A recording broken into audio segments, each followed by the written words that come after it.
more kids that are being escorted out. Another mass shooting in the US at Parkland in Florida has given birth to a new campaign for tighter gun control. One that's being led by America's youth. My generation is the generation that is living through these mass shootings, and pretty soon all of us are going to be able to vote. I never thought I'd be sitting in a wheelchair trying to learn how to walk again. Over the next half hour, we'll meet victims of gun violence. There is literally a hole in my heart that will never be filled. We'll talk to those who've lost a loved one. He threatened my life, word for word. I'm gonna shoot you. We'll go on patrol with the police officers fighting gun crime. But this girl here, you can drop it in sand, dirt, it doesn't matter, it will keep shooting. We'll speak to those who want the right to keep their guns. And we'll ask whether the new anti-gun movement is here to stay. These young people have power. Some can vote, some can't vote yet, but they can still vote with their dollars.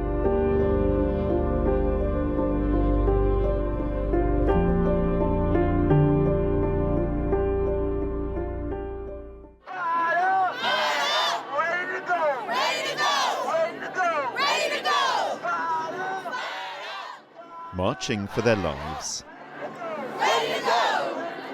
Ready to go! A new generation has America's gun laws in its sights. The Parkland massacre has inspired them to take to the streets in their hundreds of thousands, here in Washington, D.C., and across the country. Articulate and motivated, they're demanding change. My own personal fears include my friends being hurt. I have a younger sister who's in middle school. Some of my best friends are still in high school, that someone could have such an easy ability to hurt them. And then as a Black American too, I really fear hate crimes, and I feel that as if gun legislation isn't passed, then it becomes an easier threat to me, an easier target, and I can't safely live going day to day if I'm afraid for my life constantly. My generation's different because of the political climate that we're coming of age in. Due to the Trump presidency, there's been an outpouring of activism, and I think the Parkland shooting was particularly traumatizing because of the videos of the violence and the gore that were shown, and I think social media has also made it possible for us to mobilize and organize and coordinate events like the walkouts and like this march. After every mass shooting in this country, there's a sense of outrage and a clamour for change. But there does seem something very different this time. The scale of this protest, for example, is unprecedented. The question is whether the momentum being generated can carry through to meaningful change of America's gun culture.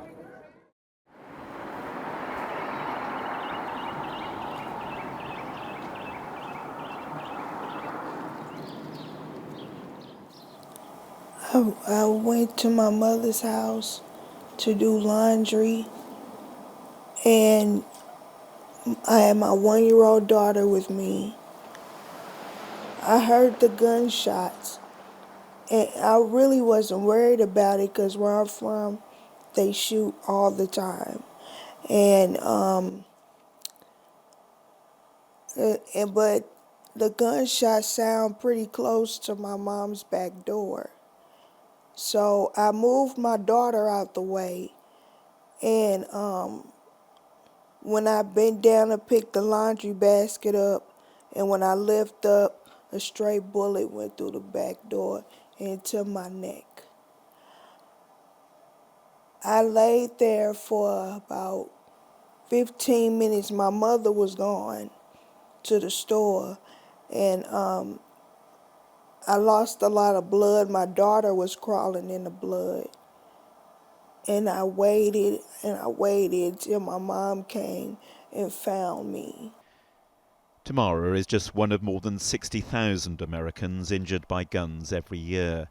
She's now paralyzed.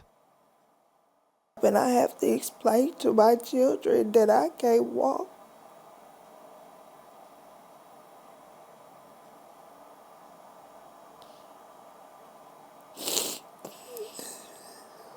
I'm sorry.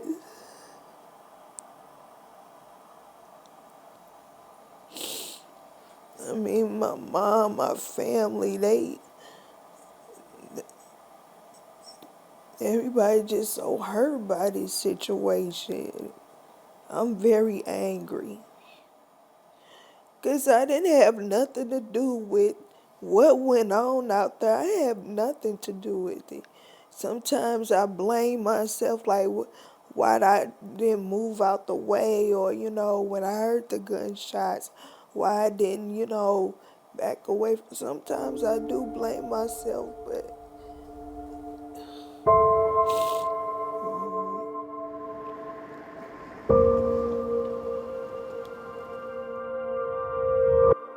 If any city represents America's gun crisis, it's this one. Just over 300,000 people live in St. Louis, so it's not exactly a big place. But last year there were 205 murders here, nearly all of them carried out with a firearm. That makes it statistically the most dangerous city in America and one of the most dangerous in the world. Okay, we'll have you get on the side of the mat. Patrick Mason was shot 5 times by an unknown gunman. And then we'll have you work on getting your legs up on the mat too. This is the reality behind the statistics of gun crime, the long and painful struggle back towards a normal life. There you go. Beautiful. Okay. Straighten these guys out. Yep. That's fine. Okay. There you go. All right. So we're gonna work on your core. You're gonna sit nice and tall, so we're gonna just work on in and out. In and out. Like this. Yep. Okay. Do that for about 30 seconds. This is very tough. I never knew that all of this will depend on my upper body strength. So it's a lesson learned for anybody that going through this. I would never wish this on anybody. So, but anybody that come through this situation, I just tell them to stay focused and never give up. You deserve a whole pan of macaroni after this. No macaroni. Yeah, that's enough. Stuffed mushrooms, asparagus. The type of program we do here is really focused on their independent mobility, and so we work on transfers, moving around in bed so that he can do functional things like getting dressed, getting himself in and out of bed. So really the overarching concept is that we want him to be independent, and he's been making great progress. Patrick was driving through St. Louis when he was shot. I heard so many pop, pop, pop, pop, pops. I thought it was firecrackers, so I didn't pay attention. Then the blackout happened so quick. Like I say, as soon as I crossed the stop sign, not even 5 seconds, I heard the pop, pop, pop. I blacked out, crashed into a car. And tell me about after this shooting. What's it been like since? Really hard. It's emotional. Some days I did cry, but I just keep my spirit very high and keep going. Like I say, I never thought I'd be sitting in a wheelchair trying to learn how to walk again. This is some hard things to learn all over again. I wouldn't wish this on nobody. You have police killing people, people killing people, people killing police. Now it's just too much. No one is actually thinking about what they're doing with the guns. I don't think a lot of people are taking the classes that you have to take to get your license that you had to have before. So at this point, because I had to go through gun violence, I don't even want to be near a gun. Gun violence is stretching America's healthcare system to breaking point. A lot of times those folks, depending on the situation, have to come in on special types of status for the protection of themselves or the staff. So it requires private rooms, it requires additional resources for security and that sort of thing. And just the pressure on the medical system as a whole. I mean, many of these patients are spinal cord injury. They're not all. There's multiple types of gunshot wounds, but what we see a lot of are spinal cord injuries, and they're going to require care for the rest of their lives. For those of us who are outsiders to America, it seems extraordinary that people are allowed to have guns and so many guns. Do you share that sense of bewilderment? I do. I think my son has lived in London for the past 7 years, and it's been interesting to see his perspective, you know, because I guess this is all we've ever known. You know, I mean, we've always had open gun laws and stuff, but in talking with him and the comparison, it's just amazing to see the differences, and you can understand why the rest of the world thinks we're insane. Yeah.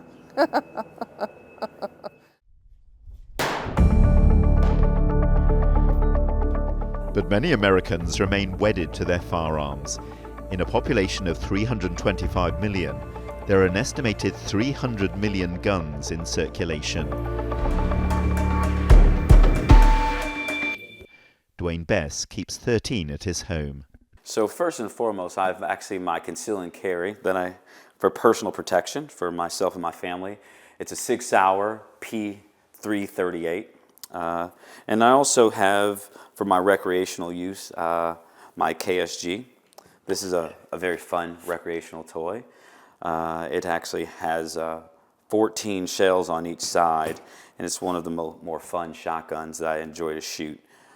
Here is my AR-15, what we call the black gun, right? The fun thing about this, as a hobby, you can trick it out however you want. Put sights on it, handles, you can adjust the grip, you can do a wide variety of things with this. This is an absolutely fun weapon to shoot. It shoots a .223 and a .556, so it has versatility with the ammo, which I really enjoy. And then you have, you know, the old school thing that you see in the movies with the Cold War, you know, type of fun gun. It shoots through anything, and it shoots in any situation. This one, you know, the American-made gun, you have to take care of it, got to clean it, you know, treat your baby nice. But this old gal here, I mean, it can be in dirt, sand, it doesn't matter. You know, it'll continue shooting, and that's why people love it. Low maintenance, the ammo's cheap, and it's just a lot of fun. Why do you need any guns at all, let alone as many as this? Well, I don't think it's a need by any means, but it's a want. I enjoy my firearms, like I said, for protection, but also, you know, for recreational use. Just like women have a lot of shoes, some people collect cars and stamps, you know, I collect guns. Shoes don't kill people. That's true, but people also, you know, they collect cars and they enjoy their cars, and cars kill 3 times as many people with firearms.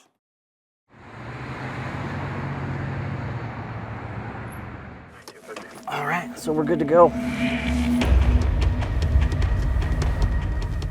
I work on East Colfax, which is kind of a high crime area. I've been working East Colfax for about 3.5 years now. So I know the area fairly well. I know the faces, the businesses, the owners, and I definitely know the current crime trends in that area. So that's where we usually focus our area, and we'll kind of float around down there until something interests us that comes out. Ron Tuggle works at the sharp end of gun crime, patrolling the streets of Denver at night when armed gangs exploit the cover of darkness. I'm always nervous on duty. I mean, we've had 3 officers shot and killed in Colorado this year alone. I think the fear keeps you safe. I think the fear is natural, you know, instead of being, oh, you know, I've been doing this 13 years and I haven't been shot yet. That's not really the mindset. The mindset should always be, you know, every day it could be the last, you know. It's a very real fear. Black male 40s or 50s, call takers trying to get a description. Okay. Someone called, said someone is chasing the caller with a gun. So kind of hold on, sorry about this. I'm kind of speeding it up because we have a cop on scene right now by himself, so. 1400 block of pop, clear. So I'm trying to get there until we figure out what's going on. First going in on the fight call, the witness, David Black, male 35 to 40, wearing a white shirt, blue jeans, and black shoes, and the second black male 40s with a black jacket. Only descriptions given. Weapons were seen on the fight call. How typical is this? Pretty typical. Oh, there he was. Pretty typical. I mean, it happens. Colfax, we get calls of parties with guns all the time. So what we're doing, we're just trying to get with the officer first and make sure he's okay, because we don't know what's going on yet. 6-3 San Juan, code 6 was 61. Roger that.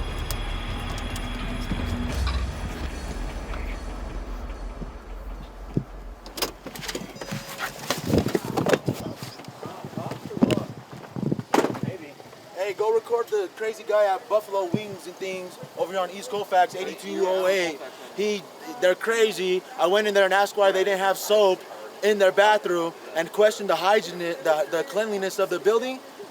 And he said he told me I was some gangster and that I didn't know what I was doing. And so he pulled out bear mace and told me to leave. And as I'm walking out, he runs around the counter and starts chasing me out to the parking lot. He was running, and as he was running, he said, I'm gonna shoot you, literally, he threatened my life, word for word. I'm gonna shoot you, I'm gonna shoot you, I'm gonna shoot you. Over and repeatedly. He's got his hand in his apron or whatever? Yeah. Just like this. 6-3 Adam in service. All right, let's get back in the car. This gentleman believes that he had a gun in his apron because the shop owner was saying, I'm gonna shoot you, I'm gonna shoot you. So he's running, thinking the shop owner has a gun. So, they're good here. Corporal Vincent's going to talk to this guy, and if this guy wants to press charges, he'll take care of that. We're just going to swing by the store. Yeah. So we're going to go see the other half. So you're going to check to see if this guy has got a gun? Yes. How do you know he's a gangster? He left the store to his car to get a gun. So I was following him. He walked out, says he's going to get a gun, and came back? I cut back. Okay. Yeah. So the camera will show him leaving and coming back? Exactly. Okay. Yeah. And you can't bring the camera up now? No, we're going to go back. He didn't give me a chance. He didn't give me a chance. He said, turn around, search me, and put the handcuffs. Okay. So, but you can't bring it up. If we need to check it out, you can. We're going to go check the cameras. Okay. Do me a favor, just have a seat for 1 second, and we're going to talk about it. You want to sit him in a car? Okay. They're going to hang on to this guy. We're going to go back and talk to the other guy and see what.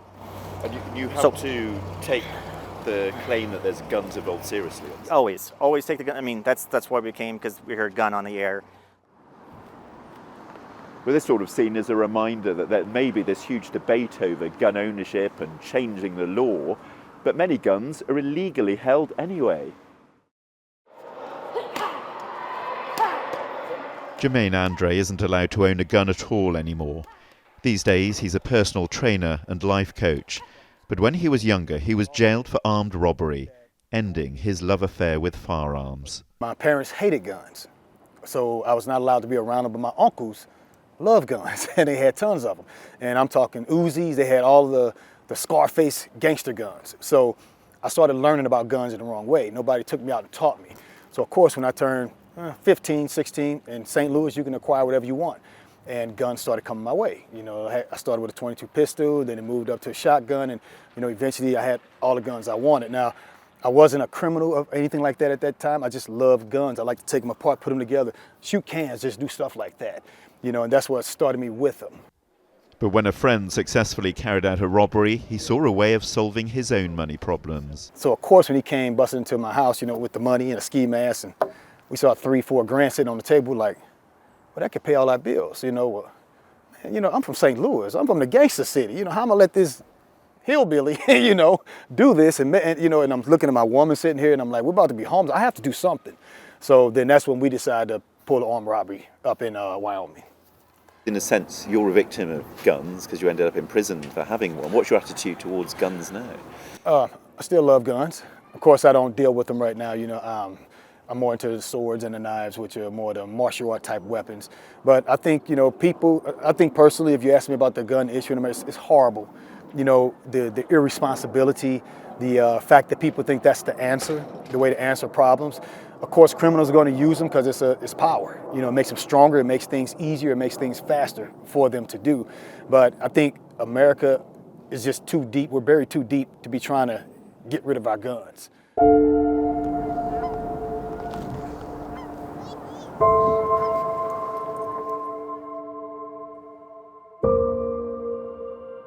Alex was just all smiles and made friends with everybody. I mean, he had friends, all the time. And even if they were strangers, if he talked to them enough, they were his friends. Alex Sullivan died along with 11 other people in the Aurora Cinema Massacre in 2012. His father has become a politician with the sole aim of bringing about tighter gun control. I wasn't aware of what was out there. I didn't know how much people could buy. I mean, in our instance, our killer was able to, order 4,000 rounds of armor-piercing bullets, have them drop shipped, to us. I had no idea that was, the possibility. So it's just letting, people know about that, and then you let them know what the consequences are. But the push for reform isn't straightforward. 70% of Americans now say they want tighter gun control, but 4 out of every 5 want to keep the right to own firearms. That is part of our history, and I don't see that changing anytime soon. But even the Supreme Court made it clear when they applied the Second Amendment to the individual right to legally possess a firearm. Even the court suggested that there are many ways in which that right can be regulated. And so it would certainly pass judicial muster were the age for acquiring a firearm to be raised, or for universal background checks to be instituted. Those kinds of changes would not disturb the constitutional right to own a firearm. And if change comes, it could well be driven by the new generation, inspired by what happened at Parkland. Already some businesses have been cutting their ties with the country's powerful gun lobby. I think that this is going to be a more long-lasting and permanent change. I think that we are seeing a shift. I think that this next generation will be defining our politics and our laws and our regulations, and I think that this is a movement. And I think just the fact that you see brands that are actually taking note and taking action, I think is really indicative of the fact that these young people have power. Some can vote, some can't vote yet, but they can still vote with their dollars, they can still vote with their brand influence, they can still move the meter for a lot of brands as consumers today, and more importantly as consumers and voters tomorrow. Having been taught the skills to cope with his disability, Patrick Mason is returning home. The house has to be adapted. Well, what I've tried to do is our bedroom was back there, but I had to pretty much make this the bedroom so that he could easily get in and out because the doorways are not the right size for him to do it. So to reduce the amount of work that has to be done, this is now our bedroom, which was the dining room. This is going to be a whole bathroom, but this portion here is going to be his shower area. And so there's no plumbing whatsoever. We are home and there is no toilet, no shower, no anything. But this is what we're working on. For Patrick and others affected by gun violence, big challenges lie ahead. They're trying to be positive. So the process was long, because it feels good to be outside. So like I said earlier, stay focused, keep your spirit high, motivated. I feel blessed. I thank God I'm alive. It's not luck, I'm blessed. You just hope that, I'll get to fall asleep and maybe Alex will, be in one of my dreams that night and I'll get to see him. And I've been lucky. I have seen him and spoken to him and I've heard him speak, many times, since then. So, I just hope tonight's another one of those nights.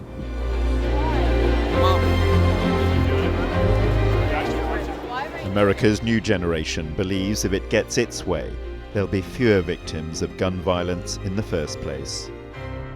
I think at the end of the day, it'll come down to politicians listening to us, but I know that we can vote out those who are protecting guns rather than our lives. I think my generation will bring the change no matter how long it takes.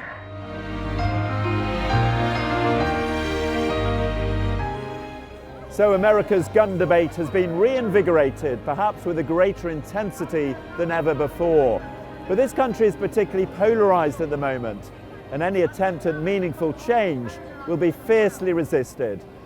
I'm John Brain. You've been watching a TRT World special.